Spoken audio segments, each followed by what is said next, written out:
사마리아인의 이야기를 살펴보겠는데요.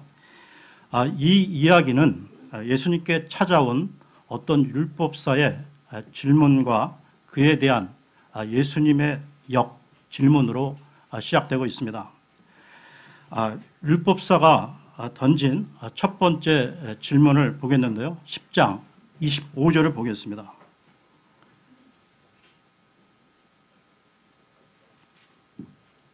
10장 25절 하반절에 선생님이여 내가 무엇을 하여야 영원한 생명을 상속받으리까 하고 묻고 있는데요. 예수님께서는 이 질문에 대해 율법사에게 즉답 대신에 역질문을 하셨던 것입니다. 26절을 보겠는데요. 그분께서 그에게 이르시되 율법에 무엇라 기록되어 있느냐 너는 어떻게 읽느냐 하시니 율법사가 다시 대답하는데요. 27절입니다. 그가 대답하여 이르되 너는 네 마음을 다하고 혼을 다하고 힘을 다하고 생각을 다하여 주 내 하나님을 사랑하고 내 이웃을 내 자신과 같이 사랑하라 하였나이다 하며 이와 같이 대답한 율법사에게 예수님께서는 28절에 네가 옳게 대답하였도다 이것을 행하라 그리하면 네가 살리라고 말씀하셨는데요. 이렇게 율법사와 예수님 사이의 첫 번째 대화가 끝이 납니다. 이처럼 예수님께 찾아와 영생에 대한 질문을 던진 율법사는 율법사라는 자신의 지혜에 걸맞게 율법의 핵심을 정확히 요약함으로써 예수님의 마음을 흡족하게 할 만한 대답을 했던 것입니다. 그 율법의 핵심은 오늘 설교 제목인 하나님 사랑, 이웃 사랑인데요. 이 하나님 사랑과 이웃 사랑을 바르게 이해하고 실천하는 것은 오늘날 우리 개인의 신앙생활에도 매우 중요하다는 것입니다. 왜냐하면 자칫 우리는 하나님 사랑을 강조하면서 이웃 사랑을 외면하거나 때로는 이웃 사랑만 강조한 나머지 하나님 사랑의 중요성을 놓쳐버리기도 하기 때문입니다. 그런데 여러분 사실 하나님 사랑과 이 이웃 사랑은 양자택일의 문제가 아니라 언제나 함께 가야 할 두 개의 수레바퀴와 같다는 것이죠. 진실한 하나님 사랑에는 당연히 이웃 사랑이 따라오게 되어 있고 진실한 이웃 사랑에는 하나님 사랑이 자연스럽게 녹아 있다는 것입니다. 그럼에도 불구하고 우리는 종종 이 둘 사이에서 균형을 잃기 쉽다는 것이죠. 예수님과 율법사 사이에 이 첫 번째 대화 다음에 이어지는 선한 사마리아인의 비유와 또 바로 이어지는 마리아 이야기는 지금 우리가 함께 살펴본 예수님과 율법사 사이의 대화에서 확인한 율법의 핵심, 즉 하나님 사랑, 이웃 사랑을 실천함에 있어서 우리가 범할 수 있는 잘못을 깨우쳐 주고 있습니다. 그러면서 어떻게 해야 우리가 하나님 사랑과 이웃 사랑을 균형 있게 실천할 수 있는가에 대한 가르침을 주고 있다는 것이죠. 여러분, 우리가 익히 알고 있는 대로 이 선한 사마리아인의 이야기는 이웃 사랑의 실천을 강조하는 비유로 이해할 수 있습니다. 강도 만나 거의 죽어가던 한 사람을 매정하게 지나쳐버린 제사장이나 레위 사람과는 달리 자신의 소유를 아낌없이 사용해가며 최선을 다해 강도 만난 자를 도왔던 선한 사마리아인의 예를 통해 주님께서는 우리에게 어떻게 이웃사랑을 실천해야 할 것인지에 대해 말씀해 주시는데요. 이 비유에 등장하는 주요 인물들을 살펴보면 네 사람으로 강도 만난 사람, 제사장, 레위인, 선한 사마리아인이 있습니다. 여러분, 제사장과 레위인은 어떤 사람들이죠? 그러니까 그 당시 성전에서 하나님을 전문적으로 섬기는 사람들입니다. 하나님께 대한 헌신과 희생 의식을 이끌어가는 지도적 위치에 있는 사람들이었죠. 이러한 제사장과 레위인이 선한 사마리아인에 대조되는 인물들로 등장하고 있다는 이 사실 자체가 이미 특별한 의미를 갖고 있는 것입니다. 왜냐하면 제사장과 레위인은 종교적으로 볼 때나 사회적으로 볼 때 그 당시 가장 존경받는 위치에 해당되고, 사마리아인은 가장 멸시받는 이방인과 같은 존재였기 때문인데요. 이 두 부류의 사람을 같이 비교했다는 사실 자체가 당시 이 이야기를 접한 유대인들에게는 굉장한 충격이었을 것입니다. 아무튼 이 비유에서는 제사장과 레위 사람이 굉장히 매정하고 몹쓸 사람으로 묘사되고 있다는 인상을 받게 되는데요.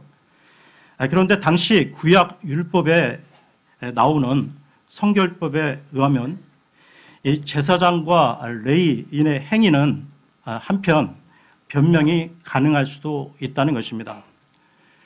성경의 세 번째 책인 레위기의 제사장의 그 행동 지침에 의하면 제사장은 자기 백성 중 죽은 자로 하여금 자기를 더럽히지 말라고 되어 있는데요. 이와 관련해서 레위기 21장으로 가겠습니다. 레위기 21장 1절을 보겠습니다.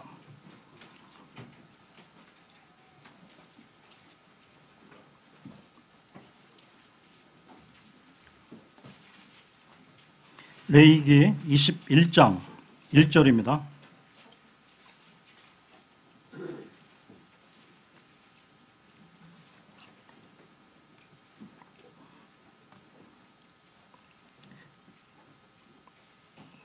주께서 모세에게 이르시되 아론의 아들들인 제사장들에게 말하고 그들에게 이르라. 아무도 자기 백성 가운데서 죽은 자로 인하여 자기를 더럽히지 말 것이로되. 그리고 밑으로 조금 내려오셔서 11절을 보겠습니다. 11절입니다. 어떤 시체에도 가까이 가지 말며 자기 아버지나 어머니로 인해서도 자기를 더럽게 하지 말고. 그런데 오늘 본문인 누가복음 10장 30절에 의하면 강도 만난 자는 반쯤 죽은 상태로 버려졌다고 되어 있습니다. 따라서 제사장과 레위인은 강도 만난 자를 돕다가 자신들이 부정하게 되어 자신들의 직무, 곧 하나님께 드리는 희생 의식을 할 수 없게 될 가능성이 있었던 것이죠. 오늘 본문에 명시적으로 나와 있지는 않지만 이런 이유로 제사장과 레위 사람이 그 강도 만난 자를 그냥 지나쳤을 가능성을 배제할 수 없습니다. 하지만 이런 제사장과 레위인의 행동은 비유에서 묘사된 제사장과 레위인의 부정적인 이미지를 통해 볼 때 암시적으로 예수님의 비난을 받고 있는 듯합니다. 이 이야기에서 우리는 우리가 범할 수 있는 이 잘못에 대한 하나의 중요한 경고를 듣게 되는데요. 주 하나님을 믿고 섬긴다는 핑계로 이웃사랑을 소홀히 해서는 안 된다는 메시지입니다. 여러분, 복음서에서 우리는 하나님을 섬긴다는 이유로 부모님 섬기기를 소홀히 하지 말라는 예수님의 말씀을 보게 되는데요. 이와 관련해 마가복음으로 가겠습니다. 마가복음 7장 9절에서 13절을 보겠습니다. 마가복음 7장 9절에서 13절입니다.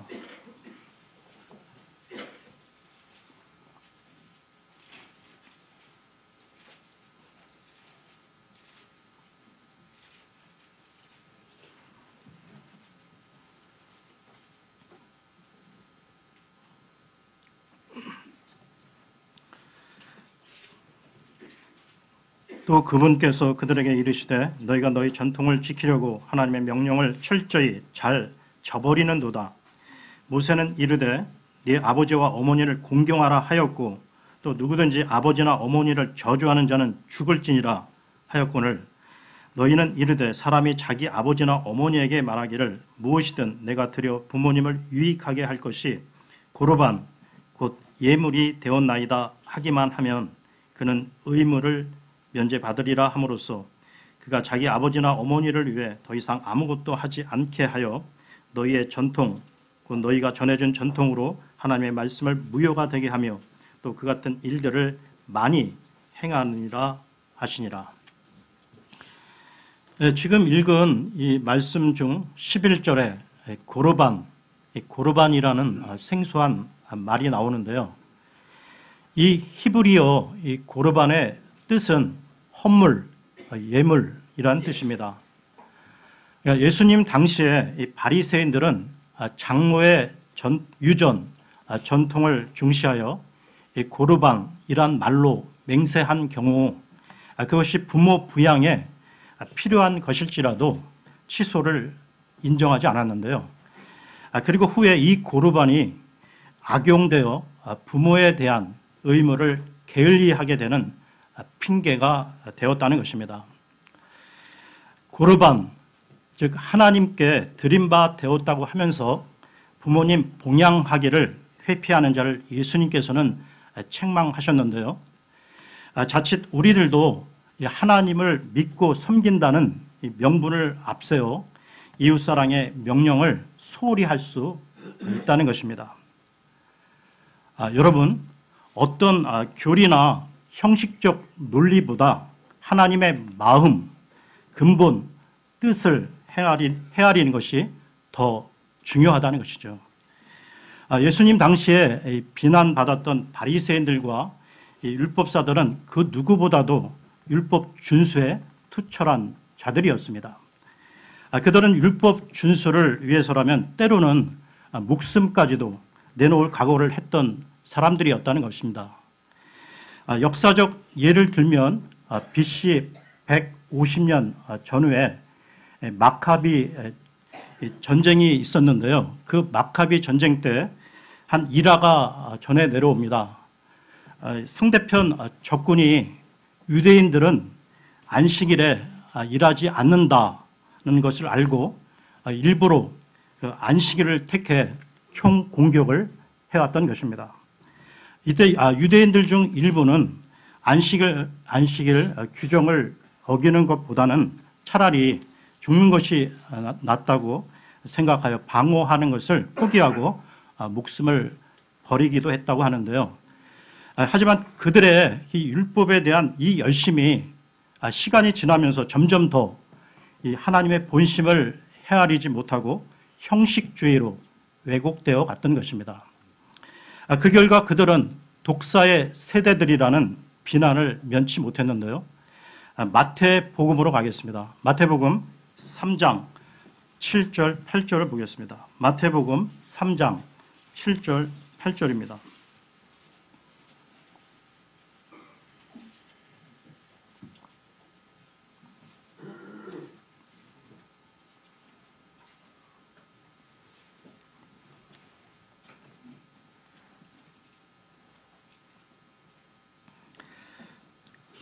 그러나 바리새인들과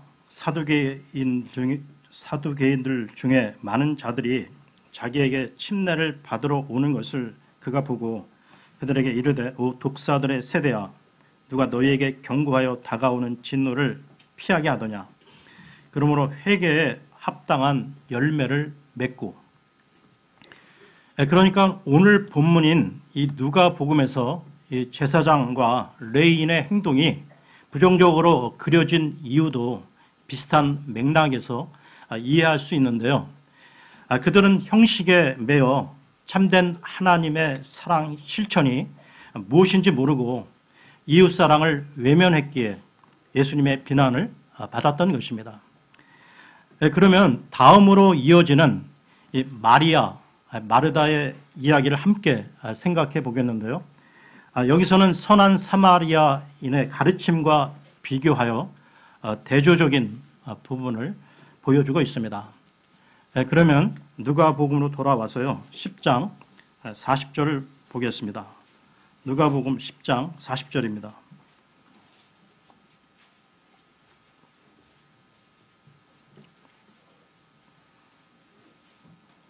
그러나 마르다는 섬기는 일이 많아 괴로워하더라. 그녀가 그분께 나와 이르되 주여 내 동생이 나 혼자 섬기게 내버려 두는 것을 돌아보지 아니하시나이까.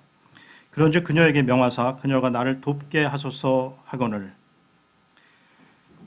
마르다는 준비하는 일이 많아 마음이 분주한 상태였는데요. 우리는 이 이야기에서 종종 마르다를 마리아에 비해서 너무나 부정적인 인물로 이해하기 쉽습니다. 하지만 그렇지 않은 것이 38절에 보시면 마르다는 예수님을 자기 집으로 영접하였다고 되어 있죠. 그러니까 마르다는 예수님을 영접한 사람으로 예수님을 편안히 모시기 위해 여러 가지 일로 준비하느라 분주하게 애썼던 사람입니다. 즉 마르다는 주변 사람들을 이웃을 사랑하고 섬기고 봉사하는 일에 힘썼던 여인이라 할 수 있죠. 하지만 마르다에게 한 가지 문제가 있었습니다. 그것은 예수님의 발치에 앉아 열심히 말씀을 경청하고 있었던 자기 동생 마리아에 대해 불평을 한 것이죠. 자신을 열심히 봉사하느라 분주한데 마리아는 한가로이 편하게 주님의 말씀만 듣고 있는 것 같아 속이 상했던 것입니다. 그래서 주님께 불평을 했던 것이죠. 하지만 예수님께서는 마리아를 두둔하시는 것 같습니다. 그 다음 구절인 41, 42절을 보겠는데요. 41, 42절입니다.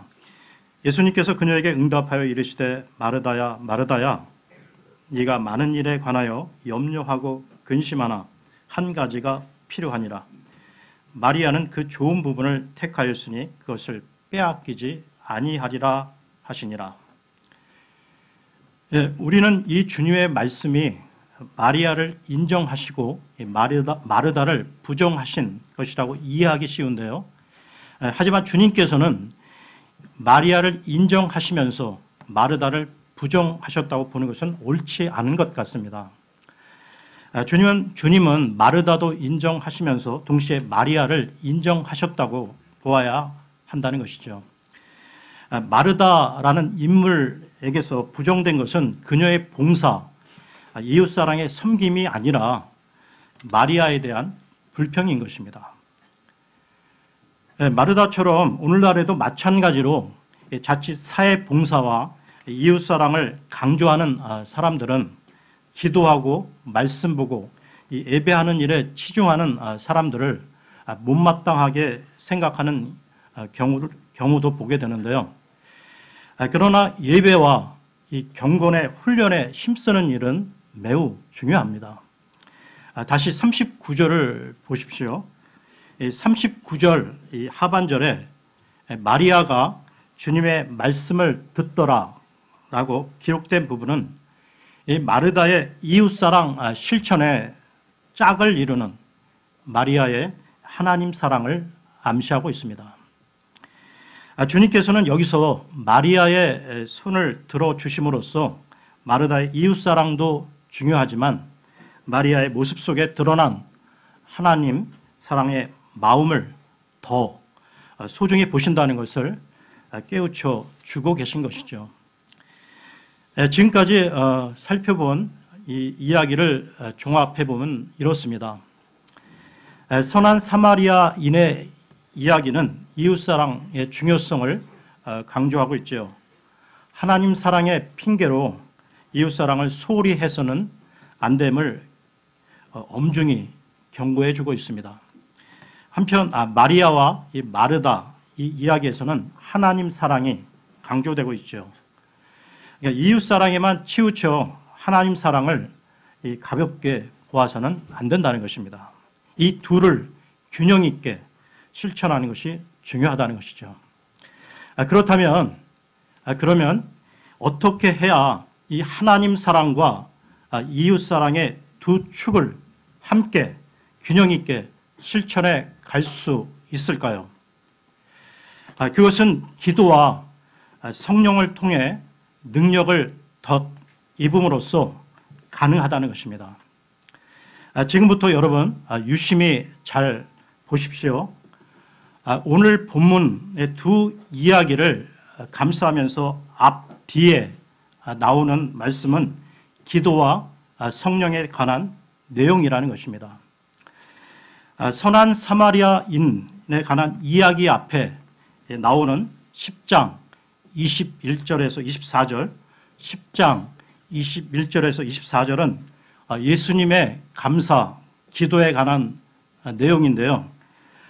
전도 파송을 받아 나갔던 70인 전도팀이 돌아와 주의 이름으로 사탄의 권세를 제압한 이야기를 예수님께 보고 드리자 예수님은 영 안에서 기뻐하시면서 이 일을 허락하신 하나님, 하늘과 땅의 주가 되시는 아버지께 감사의 기도를 드리는 내용입니다. 그리고 이 마리아와 이 마르다의 이야기를 뒤따라 나오는 11장 1절에서 13절, 11장 1절에서 13절까지의 말씀은 예수님께서 제자들에게 기도를 가르치신 내용과 한밤중에 찾아온 친구의 예화를 통해 성령 충만에 대해 간절히 기도할 것을 교훈하신 내용이라는 것이죠. 이 단락을 끝맺고 있는 11장 13절을 보겠습니다.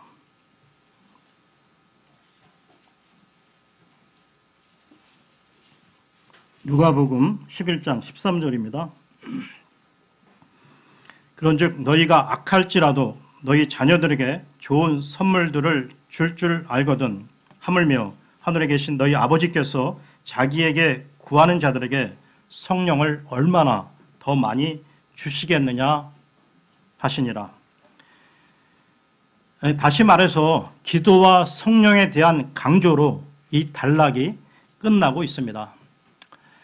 이렇듯 오늘 우리가 함께 살펴본 선한 사마리아인의 이야기와 마르다 이야기를 앞뒤로 감싸고 있는 두 단락이 모두 기도와 성령에 대한 강조를 담고 있다는 것은 특별한 의미를 갖고 있는 것이죠. 즉 기도와 성령 충만을 통해서만이 하나님 사랑과 이웃 사랑을 균형 있게 실천할 수 있음을 전하고 있는 것입니다. 여러분 참고로 말씀을 드리면 성경을 올바로 깊이 있게 이해하기 위해서는 앞뒤 문맥을 잘 보아야 한다는 것입니다. 즉 주어진 성경 구절 앞뒤 내용을 잘 살펴보아야 하고요. 그리고 더 나아가서 누가복음이면 누가복음, 요한복음이면 요한복음 각각의 그 성경의 주제가 있는데요. 그 성경의 주제를 폭넓게 이해하는 가운데 그 각 부분을 살펴보아야 한다는 것입니다. 여러분 특별히 이 누가복음이 기도와 성령을 강조한다는 특징을 이해하면 더욱 분명해지는데요. 예수님의 공생애, 즉 공적 생애는 예수님이 침례 받으시는 순간부터 시작하여 십자가에 달려 돌아가시는 시점에서 끝났다고 할 수 있을 것입니다. 그런데 누가복음은 예수님의 침례 장면에서 다른 복음서와 달리 독특한 부분을 기록하고 있다는 것이죠. 누가복음 3장으로 가겠습니다. 누가복음 3장 21절, 22절을 보겠습니다.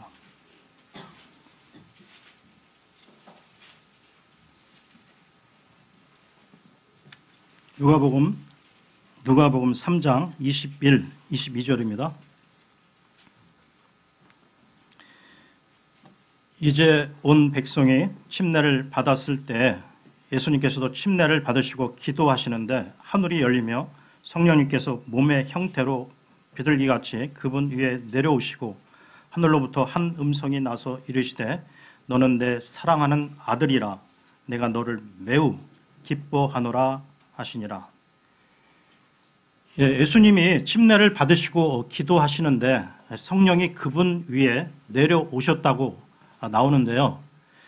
이처럼 예수님의 공생의 시작이 기도와 성령 충만으로 이루어졌음을 보여주고 있는 것입니다. 다음은 예수님의 공생의 마지막 순간을 보겠는데요. 누가복음 23장으로 가겠습니다. 누가복음 23장 46절입니다. 23장 46절입니다.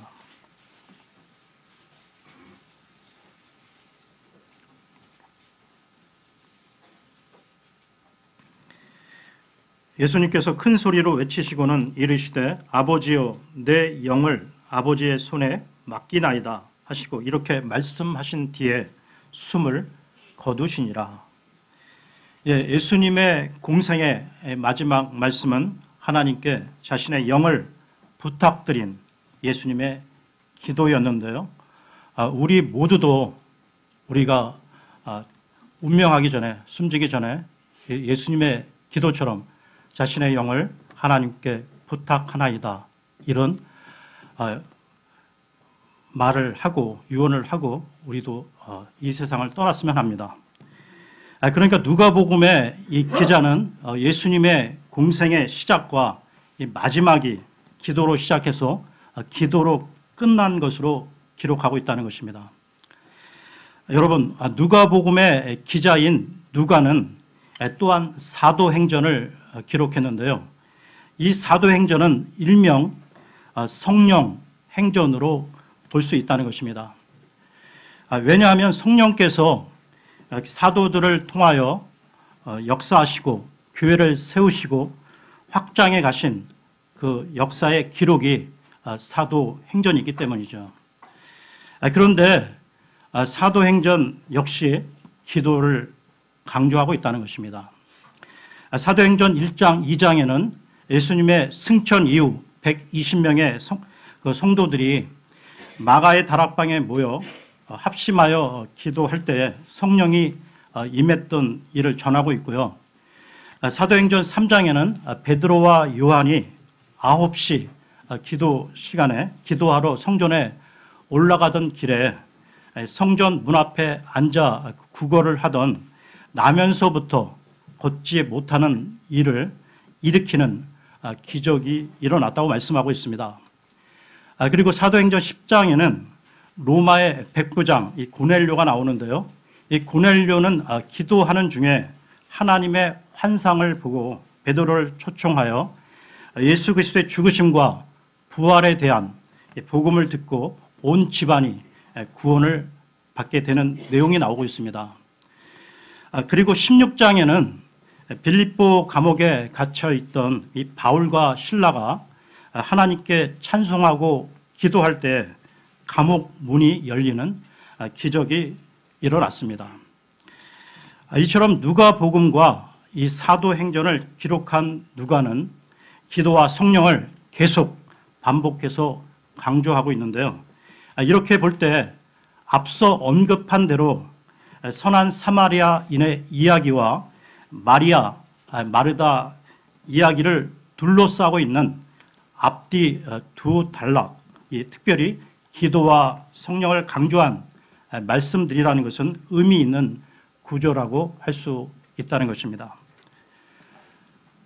여러분, 만일 어떤 지체가 하나님에 대한 사랑이 깊고 성경 지식을 많이 알고 있다고 하더라도 그 지체가 다른 지체들에 대해 무관심하거나 무시를 한다면 그 지체는 신앙의 근본 토대를 다시 점검해 보아야 하며 심각한 영적 치유가 필요한 사람일 수 있습니다. 왜냐하면 예수 그리스도의 참 복음이 그 사람에게 제대로 심겨졌다면 그럴 수 없다는 것이죠. 그 연장선에서 말씀을 드려 세상 사람들이 아니라 주 예수 그리스도를 믿는다고 하면서 평안과 기쁨을 누리지 못하고 사는 사람들이 우리 주변에 많이 있습니다. 왜 그렇습니까? 이 귀중한 복음을 자신의 삶 가운데 누리지 못하고 말로만 피상적으로 믿기에 그 사람은 율법주의, 종교화되어 그 마음에 하나님께서 주신 내적 기쁨과 평안을 진정으로 누리지 못하고 있는 것이죠. 네, 그러면 오늘 말씀을 정리하겠습니다. 하나님 사랑, 이웃 사랑을 입술로 말로만이 아니라 진실된 마음과 행동으로 온전히 실천하게 될 때 하나님의 뜻이 우리 가운데 온전히 이루어지게 될 것이고요. 그 두 가지 사랑은 복음 전파로 기결이 될 것입니다. 아무쪼록 주님의 사랑을 먼저 받은 우리가 그 영원한 축복을 주변 불신자들에게도 나누어주는 복음 전도자의 삶을 저와 여러분 모두가 살아가시기를 기원합니다. 네. 그러면 다 같이 일어나셔서 찬송을